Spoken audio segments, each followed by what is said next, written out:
आर्थिक क्षेत्रका मुद्दाहरूलाई आर्थिक क्षेत्रकै व्यक्ति वा संस्थाहरूभन्दा पनि अझ बढी सशक्त आवाजमा निरन्तर कुनै पनि प्रकारको उतार चढावमा नफसिकन कुनै पनि प्रकारको राजनीतिक परिवर्तनको कारणले आफ्नो विचारमा त्यो दृष्टिकोणमा र त्यो दिशामा परिवर्तन नल्याइकन निरन्तर लडिरहने पत्रकार साथीहरू, यहाँलाई सबभन्दा पहिला म यो सेजनको 25औं वार्षिक साधारण सभाको लागि यो अत्यन्तै महत्त्वपूर्ण अवसरमा म बधाई दिन चाहन्छु। मेरो सेजनसँग र तपाईहरू सबैसँग मलाई लाग्छ कि दुवै जेनेरेसनका चाहिँ पत्रकार मित्रहरूसँग, सबै यहाँ मञ्चमा आसीन पूर्व अध्यक्षज्यूहरू लगायत अहिलेको यो नयाँ युवा जमातसँग सधैँ नै एउटा नजिकको सम्बन्ध रह्यो र मैले जहिले पनि भन्ने पनि गरेको छु कि सेजनले एउटा इन्टिग्रिटी, एउटा नैतिक आफ्नो धरातलमा उभिएर, केही अपवादहरू होलान् त्यो हरेक समाजमा हुन्छन्, तर मूलतः चाहिँ एउटा इन्टिग्रिटीको प्लेटफर्ममा उभिएर सधैँ नै उदार अर्थतन्त्रको पक्षमा एउटा बलियो निजी क्षेत्र र निजी क्षेत्र भन्दाखेरि हामी यहाँ उभिएका, बसिएका, देखिएका उद्योगी व्यापारी मात्र होइनौँ। त्यसमा कृषक पनि पर्छन्, शिक्षक पनि पर्छन्, विभिन्न सेवा क्षेत्रमा लागेकाहरू, विशिष्ट व्यक्तिहरू पनि पर्छन्। ती सबैको पक्षमा लडाईँ तपाईहरूले लड्नुभयो, निरन्तर लड्नुभयो। तपाईहरूको क्वालिटेटिभ डेभलपमेन्ट हुँदै गएको कुरा मैले त्यो स्थापना कालदेखि हर दिन देख्दैछु। त्यसको लागि म थप तपाईहरूलाई बधाई दिन चाहन्छु। मलाई लाग्छ कि 2048 सालमा नेपाली कांग्रेसको सरकारले त्यो बेलामा जुन एउटा उदार अर्थतन्त्रको बाटोलाई अगाडि बढायो, जसलाई हामीले फर्स्ट जेनेरेसनको रिफर्मको संज्ञा दिने गरेका छौँ, त्यसको पृष्ठभूमिमा त्यसलाई अगाडि बढाउने क्रममा राष्ट्रलाई नै जोड्नका लागि, एउटा मानसिकता तयार पार्नका लागि private sector led market economy र एउटा कन्ट्रोल्ड इकोनोमीका पक्षधरहरूको बीचमा एउटा गहिरो, कहिले नसिद्धिने एउटा निरन्तर अन्तर्विरोधलाई चिर्नका लागि बहुतै महत्त्वपूर्ण भूमिका खेल्यो।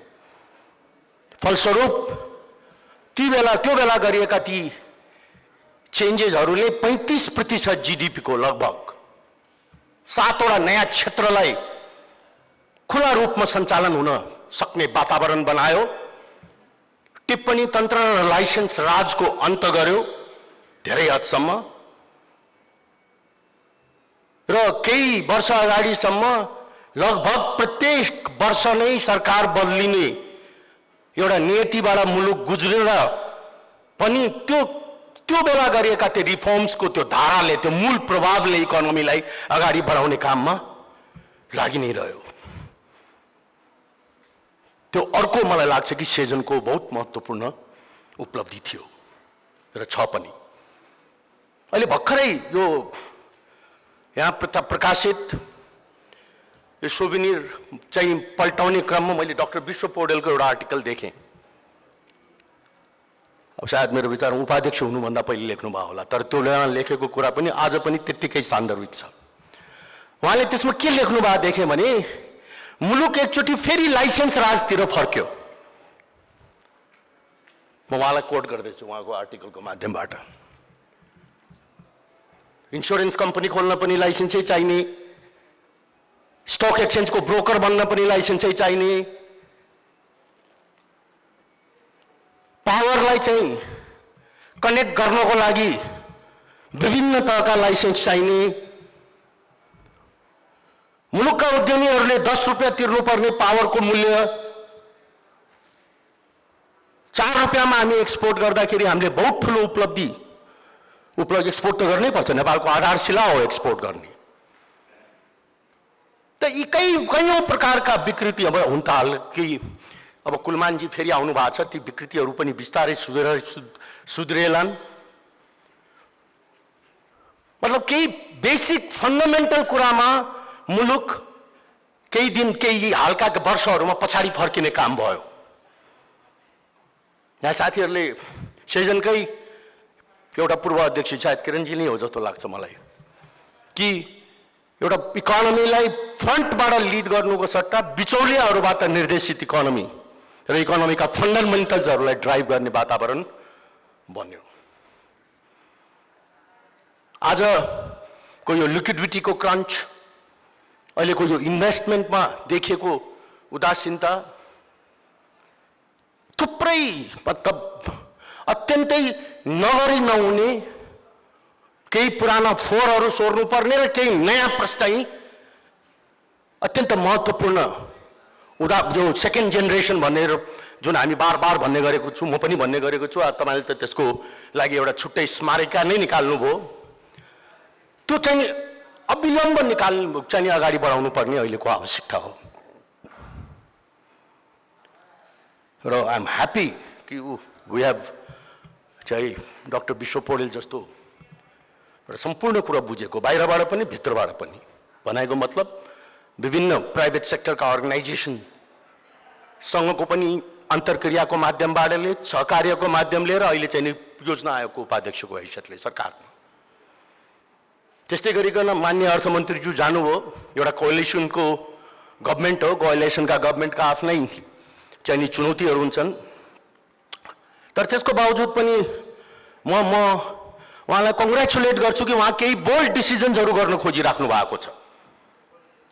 त्यो बोल्ड डिसिजन गर्न सक्ने एउटा राजनीतिक चाहिँ एउटा विल पावरलाई डाक्टर विश्व पौडेल जस्तो एउटा को अनुभवले यदि दोहोऱ्याउन सक्यो भने र कोअलिसनका पार्टनर्सहरूको बीचमा एक प्रकारको चाहिँ सहमति, एक प्रकारको चाहिँ हो हामीले चाहिँ फेरि एकचोटि यो इकोनोमीलाई अत्यन्तै फराकिलो बनाउनु पर्दछ,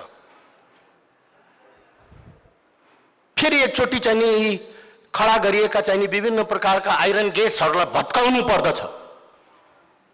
काम गर्ने मान्छेलाई चाहिँ केवल काममा मात्रै लागिरह्यो भने पनि काम गर्न सक्ने वातावरण बनाउनु पर्दछ र ती काम गर्न त्यस्तो यदि राज्यले चाहिँ अंगीकार गरेका ती खुला नीतिहरूलाई अगाडि बढाउने क्रममा कसैले त्यसलाई मिसयुज गर्छ भने त्यसलाई टेम गर्नका लागि, कन्ट्रोल गर्नका लागि ती रेगुलेटिङ एजेन्सीजहरूलाई पनि बलियो बनाउनु पर्दछ।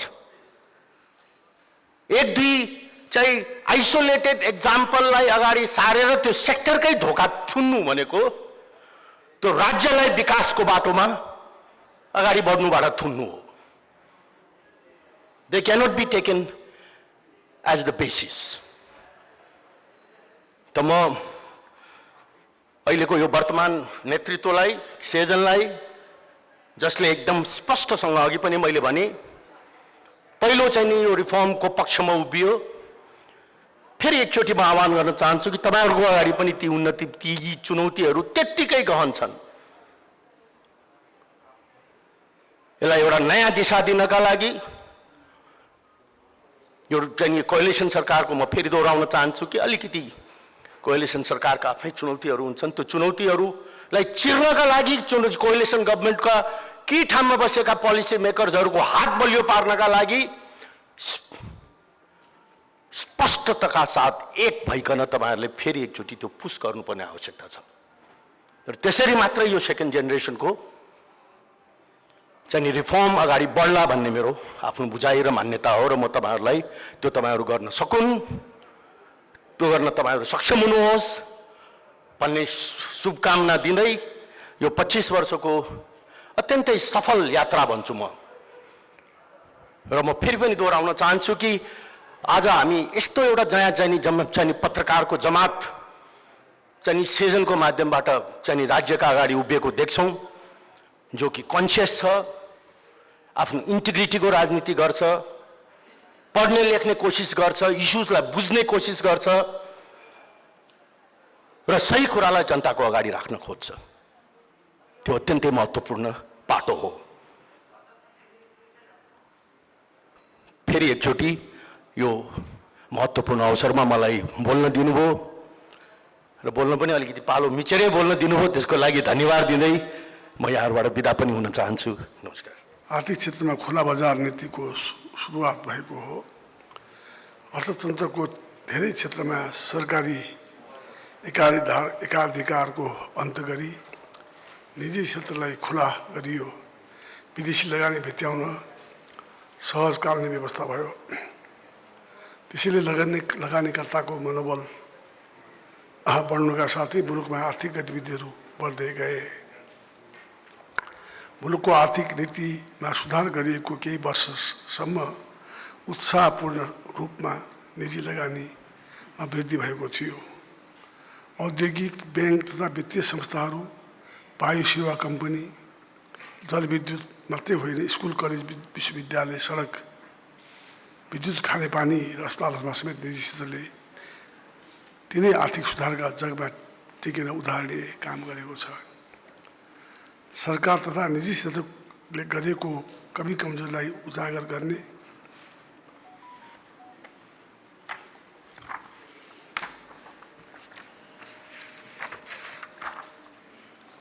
गुणात्मक वृद्धि आवश्यक हुन्छ। त्यसमा सरकारले को एकल प्रयासले मात्रै सम्भव हुँदैन। निजी क्षेत्र अनि सबै सरोकारवालाहरूको संयुक्त प्रयासबाट मात्रै यो सम्भव छ। यस काममा हामीलाई विदेशी विकास साझेदारहरूको सहयोग उत्तिकै जरुरी छ। विदेशी साझेदारको पनि सहयोग उत्तिकै जरुरी छ। अर्थतन्त्रमा कोभिड-19 को निकै गहिरो प्रभाव परेको छ। विगत 2 वर्षमा मुलुकको अर्थतन्त्र निकै अप्ठ्यारो परिस्थितिमा को सामना गर्नु पर्यो। आर्थिक वृद्धि दर पनि न्यून भयो। यो सब कोभिडकै कारणले हो भन्ने कुरा स्पष्ट भइसकेको छ। तर आउने दिनहरू सधैँ यस्तै अप्ठ्यारो हुँदैनन् होला। कोभिड-19 को महामारी नसकिए पनि हामी सामान्य अवस्थातिर आउँदैछौँ। अब आर्थिक पुनरुत्थानलाई तीव्रताका साथ अघि बढाउन सरकार प्रतिबद्ध छ। मुलुकमा लगानीको वातावरण अझै सहज बनाउन, व्यवसायको लागत घटाउन सरकारले कुनै असर बाँकी राखिँदैन। त्यसका लागि मुलुकमा बृहत रूपको दोस्रो चरणको आर्थिक सुधार गर्न आवश्यक छ भन्ने मलाई लाग्दछ। तेस्रो चरणको सुधार किन आवश्यक छ र कुन क्षेत्रमा कस्तो सुधार चाहिन्छ भन्ने विषयमा सेजनले आफ्ना प्रयासहरू अगाडि बढाउनेछ भन्ने विश्वास लिएको छु। छोटो समयमा मुलुकको मुहार फेर्ने गरी विकास गर्नुपर्छ। सरकार अनावश्यक नियन्त्रणको पक्षमा छैन, बरु आवश्यक नियमन र सहजीकरणको पक्षमा छ। त्यसैले देश तथा विदेशका लगानीकर्तालाई ढुक्क भएर नेपालमा लगानी गर्न म आग्रह गर्दछु। नेपालमा तपाईहरुको लगानी र सम्पत्तिको सुरक्षा हुन्छ, त्यसको ग्यारेन्टी सरकारले दिन्छ भन्ने कुरा पनि विश्वास दिलाउन चाहन्छु। विकास र रूपान्तरणको महत्त्वपूर्ण सहयात्रीको रूपमा रहेको आर्थिक पत्रकार समाज सेजनको 25 वर्ष पूरा भएको अवसरमा यहाँहरू सबैमा हार्दिक बधाई तथा शुभकामना म भन्न चाहन्छु। यहाँहरूलाई धेरै धेरै बधाई छ। यहाँहरूले 25 वर्षको लामो यात्रा आफ्नो मिसनमा सफलतापूर्वक अगाडि बढाउनु भएको छ र सेजनले आर्थिक पत्रकारिता क्षेत्रमा यस अवधिमा थुप्रै आर्थिक क्षेत्रका सक्षम पत्रकारहरूको टिम र नेतृत्व निर्माण गर्न सफल भएको छ। सबै संस्थापक लगायतका सम्पूर्ण साथीहरूलाई फेरि पनि बधाई भन्न चाहन्छु। यो एउटा यस्तो पत्रकारिता क्षेत्रको एउटा विशेष विधा हो। राष्ट्र र जनतासँग अत्यन्त सरोकार राख्ने यो क्षेत्रमा भएको यो प्रगति र यहाँहरूले निर्वाह गर्नुभएको भूमिकाको लागि र भूमिकाको म हार्दिक प्रशंसा गर्न चाहन्छु। नेपालको अर्थतन्त्रका क्षेत्रमा धेरै चुनौतीहरू छन्। यहाँ महत्त्वपूर्ण प्रकाशन पनि यहाँहरूले प्रकाशन गर्नुभएको छ, त्यसको लागि पनि बधाई दिन चाहन्छु। मुख्य कुरा हामी एउटा अहिलेको कोभिड महामारीको सङ्कटबाट, त्यसको पनि नयाँ नयाँ भेरिएन्टहरू आइरहेको एउटा त्यसको प्रभावबाट अर्थतन्त्र अझै सङ्कटग्रस्त छ। यी भेरिएन्टहरू नयाँ नयाँ आइरहँदा यो अनुसन्धानकर्ताहरूले अनुसन्धान गरिराखेका होलान्, यसको यथार्थ आउला पनि। यो मानव सभ्यताका विरुद्ध, मानव जातिका विरुद्ध एउटा बायोलोजिकल वार यो सुरु भएको जस्तो देखिन्छ। यो मानव निर्मित हो कि प्राकृतिक निर्मित हो भन्ने कुराको टुङ्गो अझै लागेको छैन। विश्वको अर्थतन्त्रमा ठुलो असर यसले पारिरहेको छ र त्यसै गरी क्लाइमेट चेन्जको प्रभावमा आज नेपाल त्यसको असरबाट हामीले ठुलो क्षति बेहोरिरहेका छौँ। त्यसको चुनौतीलाई सामना गर्न पनि हाम्रो अर्को जटिलता देखा परिरहेको छ। त्यसै गरी नेपालमा भएको युवा बहुल जनशक्ति, पर्याप्त स्रोत साधनहरूको उपलब्धताको बिचमा पनि हामीले त्यसको उचित परिचालन र व्यवस्थापन गर्न नसक्नु अर्को चुनौतीको रूपमा हाम्रो रहेको छ। ती प्रयत्नहरू भइरहेका छन्, तर पनि ती प्रयत्नहरू पर्याप्त छैनन्। अब सरकारी बजेटको कुरा गर्दाखेरि चालु खर्चको ठुलो मात्रा हुने, पुँजीगत खर्च न्यून हुने, त्यसमा पनि त्यो खर्च नहुने खालको जो प्रवृत्ति छ, जो खालको अडचनहरू छन्, यी समस्याहरू आज हामीले बेहोरिरहेका छौँ भने त्यसै गरी विकासमा प्रविधिको प्रयोग गर्ने कुरामा पनि हाम्रो कमी रहँदाखेरि समय हामीले बढी खर्च गर्नु परिरहेको छ। रेमिटेन्स र भन्सारमा आधारित राजस्व प्रणालीमा आज हाम्रो अर्थतन्त्र चलिरहेको कुरा भएको हुनाले आयातलाई कसरी हामीले प्रतिस्थापन गर्ने भन्ने चुनौतीहरू आज हाम्रो सामु रहेका छन्। यसको सुधार गर्नका लागि अनेक प्रयत्नहरू पनि भइरहेका छन् र कसरी सुधार गर्ने भन्ने प्रश्नमा आज धेरै प्रयासहरू भए पनि गुणात्मक रूपले यसलाई हामीले एउटा उचाइमा उठाउनु पर्ने आवश्यकता छ। राज्य संरचनालाई र हाम्रो काम गर्ने तरिकालाई नै, प्रवृत्तिलाई नै सुधार गर्नुपर्ने मुख्य कुरा मैले देखिरहेको छु र संविधानमा उल्लेख भएका आजका जनअधिकारको कार्यान्वयन गर्ने अर्को चुनौतीहरू छ। थुप्रै कुराहरू हामीले संविधानमा उल्लेख गरेका छौँ। जनताका अधिकारहरूको सन्दर्भमा तिनको कार्यान्वयनका चुनौतीहरू रहेका छन् र यसरी यी चुनौतीहरूलाई सामना गर्न सरकार, निजी क्षेत्र र सबै पत्रकारिता सञ्चार क्षेत्र पनि एकताबद्ध भएर लाग्न जरुरी छ। मुख्य गरी सरकारका तर्फबाट नीतिगत रूपमा र नियम ऐन कानुनहरूलाई सुधार गरी विकास मैत्री बनाउनु पर्ने आवश्यकता मैले महसुस गरेको छु। त्यसका केही प्रयासहरू पनि सुरु भएका छन्, सरकारको तर्फबाट प्रयासहरू सुरु भएका छन्। धेरै कुराहरू हाम्रा ऐन कानुनहरू नै विकास मैत्री नहुनुको कारणले पनि समस्याहरू आइरहेको कुरा महसुस भएर त्यो खालको कामहरू भइरहेको छ। अब अहिले हामीले सामान्यतया खरिद नियमावलीलाई र ऐनलाई संशोधन गर्ने तयारीमा अगाडि बढिरहेको कुरामा जानकारी गराउन चाहन्छु। विकास कानुन एउटा आवश्यक भएको छ। अब सामान्य बाटो खन्दा स्टे अर्डर हुन्छ, बाटो बनाउने समस्याहरू हुन्छ, लगायतका थुप्रै कुराहरू छन्। जग्गा अधिग्रहणका समस्याहरू छन्, वातावरणीय अध्ययनका समस्याहरू, वर्षौँ लाग्ने समस्याहरू। त्यसका लागि एउटा विकास ऐनको महसुस भएको छ, त्यसको लागि तयारीको प्रक्रिया अगाडि चलेको छ। खर्च गर्ने मोडालिटी पनि हाम्रो अहिले जे छ, जे तरिकाले भइरहेछ त्यो कुराले हामीले भने जस्तो लक्ष्य प्राप्त गर्न नसक्दा अलि मोडालिटीमा कसरी नयाँपन ल्याउने भन्ने बारेमा पनि छलफल भइरहेको कुरामा यहाँ जानकारी गराउन चाहन्छु। र निर्माण व्यवसायहरूलाई पनि हामीले पर्याप्त प्रोत्साहन गरेका छौँ। उहाँहरूलाई विभिन्न छुटहरू दिने, म्याद थप्ने लगायतका थुप्रै कुराहरू सरकारको तर्फबाट भएका छन्। त्यसबाट पनि बढी काम होस् भन्ने कुरा र अर्थ मन्त्रालयले पहिला बजेटको संशोधन लगायत अन्य LMBISमा संशोधन गर्दाखेरि मन्त्रालय आउनुपर्ने कुराको अन्त गरेर 25% स्वयं मन्त्रालय गर्ने खालका कुराहरूलाई पनि हामीले केही गरेका छौँ र केही अलिकति लग्जरी सामानहरूलाई अलि एउटा नियन्त्रण गर्नुपर्ने, आयातमा नियन्त्रण गर्नुपर्ने कुराहरूमा पनि हाम्रो ध्यान पुगेको छ र उत्पादनमूलक उद्योगहरूलाई प्राथमिकता दिने नीति रहेको कुरामा यहाँ जानकारी गराउन चाहन्छु। रोजगारी प्रवर्धन गर्ने र उत्पादनमूलक उद्योगहरूलाई प्राथमिकता दिने कुराहरू हामीले अगाडि बढाएका छौँ र अहिले पछिल्लो मौद्रिक नीतिको संशोधन भएको छ 13 गते। त्यसबाट दुईटा महत्त्वपूर्ण निर्णयहरू भएका छन्। यो निर्णय म यहाँहरूलाई जानकारी गराउन चाहन्छु। यहाँहरू मार्फत सबै सम्बद्ध सरकारवालाहरूसम्म म पुर्याउन पनि चाहन्छु।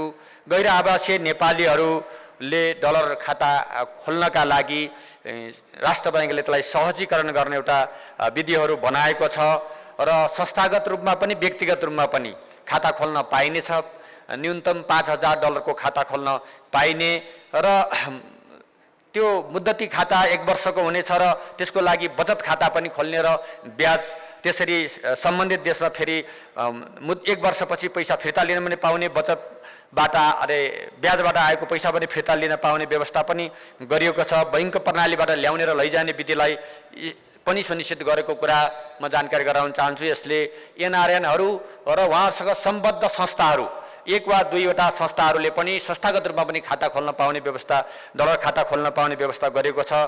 8 वटा विदेशी मुद्राहरू डलरदेखि स्टेर्लिङ पाउन्डदेखि लगायतका अब Australian dollar, Canadian dollar, Yuan लगायतका 8 वटा मुद्राहरूमा खाता खोल्न पाउने व्यवस्था पनि अहिले गरिएको छ। भने अर्को कुरा, अब यो के अरे बीचको कमिसन खाएर अर्थतन्त्र अथवा आफू बलियो हुने प्रवृत्तिलाई हरोत्साहित गर्नका लागि पनि र व्यावसायिकतर्फ उन्मुख गर्नका लागि पनि केही कृषि व्यावसायिक कृषि क्षेत्रमा, उत्पादन उद्योगमा, पूर्वाधार निर्माणमा र पर्यटन सम्बन्धी क्षेत्रमा नेपाली फर्म र कम्पनीहरूले नेपालका क श्रेणीका बैंकहरूबाट ग्यारेन्टी लिएर वैदेशिक ऋण प्रत्यक्ष लिन पाउने व्यवस्था पनि अहिले गरिएको छ। यी सामान्य सुधारहरू अहिले गरिरहेका छन्। मुख्य कुरा हामीसँग भएको साधन स्रोतहरूलाई उपयोग गर्ने, परिचालन गर्ने र त्यसलाई राष्ट्रको आम्दानी अथवा उत्पादन क्षेत्रमा लगाउनका लागि हामीले केही प्रवृत्तिगत सुधारहरू गर्नुपर्नेछ। भ्रष्टाचारहरूलाई न्यून गर्दै पारदर्शितालाई स्थापित गर्दै जाने कुराहरू आजका महत्त्वपूर्ण कुराहरू छन् भने जनतालाई विकासमा सहभागी बनाएर जनताको तागतसहित विकास निर्माणलाई अगाडि बढाउने हो भने हामीले छोटो समयमा प्रगति गर्न सक्ने अवस्था छ। हुन त हामीसित पर्याप्त मात्रामा उत्पादन नहुँदा पनि विद्युत खेर गइरहेको छ, पर्याप्त उत्पादनै भइरहेको छैन, खेर गइरहेको छ। त्यसलाई उपभोग गर्न सक्ने, उपयोग गर्न सक्ने क्षमताको वृद्धि आम जनताको, राष्ट्रको गर्नुपर्ने आजका चुनौतीहरू छन्। विद्युत क्षेत्र नै आज त्यसको खपत नै महत्त्वपूर्ण एउटा क्षेत्र हो, पर्यटन क्षेत्र एउटा महत्त्वपूर्ण क्षेत्र हो। त्यसकारणले यी क्षेत्रहरूमा विशेष प्राथमिकता दिनुपर्ने आवश्यकता छ। यसरी हामी एउटा सहकार्य र साझेदारीमा निजी क्षेत्र, सरकार र अन्य सञ्चार क्षेत्र लगायतका सबै क्षेत्रहरूको एउटा सहकार्य मात्रै हामी अगाडि बढ्न सक्छौँ।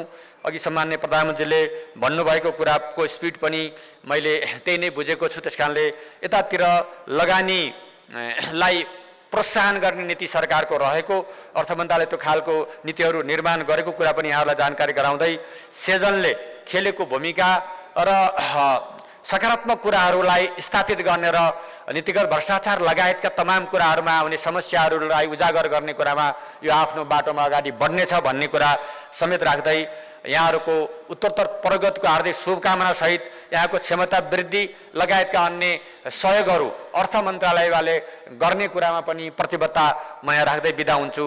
धन्यवाद, नमस्कार।